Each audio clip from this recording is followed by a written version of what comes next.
शूरपुत्र कर्ण महारथी महादानवीर थे। वो हमेशा अपने दिए हुए वचनों का पालन करते थे। अपने जीवन में सदा ही उन्होंने त्याग किया, कभी किसी से कुछ नहीं मांगा, हमेशा कुछ न कुछ दान करते गए। इतने सारे अच्छे कर्म करने के बावजूद भी मात्र एक गलती के कारण कुरुक्षेत्र में उनकी मृत्यु हो गई। लेकिन मरने से पहले भगवान श्री कृष्ण ने कर्ण को क्या कहा, यह सुनकर आप भी हैरान हो जाएंगे। महाभारत के 17वें दिन कर्ण और अर्जुन के बीच महायुद्ध हो रहा था। इस युद्ध में कभी अर्जुन कर्ण पर भारी पड़ता तो कभी कर्ण अर्जुन पर भारी पड़ता। इस युद्ध को देखकर ऐसा लग रहा था कि यह युद्ध कभी समाप्त ही नहीं होगा। लेकिन हमेशा की तरह नियति ने भी कर्ण का साथ रणभूमि में छोड़ दिया।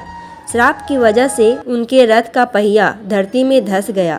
उनके गुरु के श्राप की वजह से उन्हें अपनी विद्या का स्मरण न रहा और इसी मौका का लाभ उठाकर कृष्ण के आदेश पर अर्जुन ने अंजलिक अस्त्र से कर्ण को धराशायी कर दिया।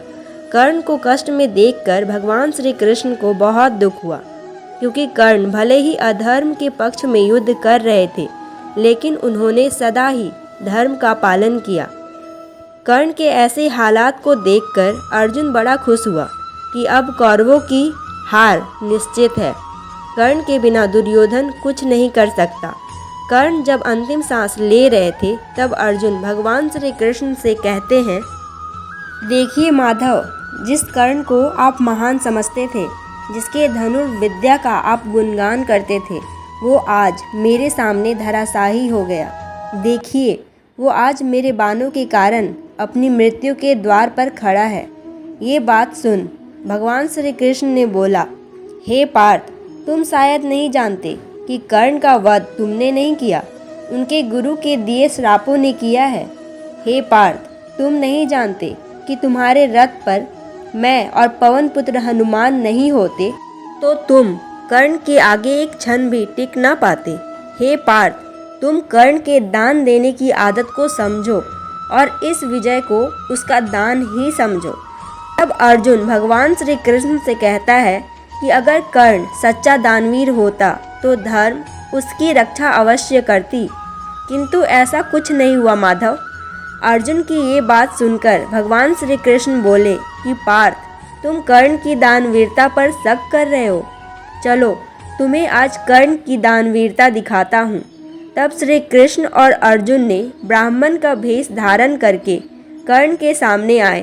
कर्ण ने उन्हें देखकर प्रणाम किया और कहा, हे ब्राह्मण देव, आपका स्वागत है। कहिए, मैं आपकी क्या सेवा कर सकता हूँ। भगवान श्री कृष्ण बोले, हे राधे, मैं आपके पास तो दान की आशा लेकर आया था, लेकिन मुझे आपकी इस स्थिति का ज्ञान न था, इसलिए मैं चलता हूँ। लेकिन कर्ण तो कर्ण थे, उन्होंने कभी भी किसी को अपने द्वार से खाली हाथ लौटने नहीं दिया। कर्ण अंतिम समय में भी दान देने से पीछे नहीं हटे। उन्होंने अपने समीप रखे एक पत्थर को लेकर अपने सोने के दांत को तोड़कर ब्राह्मण को देते हुए कहते हैं, हे ब्राह्मण देव, दान देने के लिए मेरे पास इतना ही है, कृपया आप इसे स्वीकार करें। कर्ण की दानवीरता को देखकर ब्राह्मण रूपी अर्जुन की आंखें नम हो गई। भगवान श्री कृष्ण बोले कि हे अंगराज, ये दांत तो खून से भीगा हुआ है और अशुद्ध है, और ब्राह्मण को ऐसा दान देना उसका अपमान है, मैं इसे नहीं ले सकता। तब फिर ऐसे हालातों में भी कर्ण के पास रखे अपने धनुष को उठाया और वरुणास्त्र चलाकर वर्षा की। तब उस दांत को धोकर उसे शुद्ध करके वो दांत ब्राह्मण रूपी श्री कृष्ण को दे देते हैं। कर्ण की इस दानवीरता को देखकर भगवान श्री कृष्ण और अर्जुन अपने असली रूप में आ जाते हैं और भगवान श्री कृष्ण कर्ण से कहते हैं, हे राधे, मुझे इस बात में कोई संदेह नहीं था कि तुम किसी को खाली हाथ नहीं लौटने दोगे। तुम्हारे जैसा दानवीर आज तक न हुआ है न होगा। हे राधे, तुम अपने दानों के कारण ही इस संसार में सदा अमर रहोगे। आपको ये कहानी कैसी लगी, कमेंट में ज़रूर बताएं।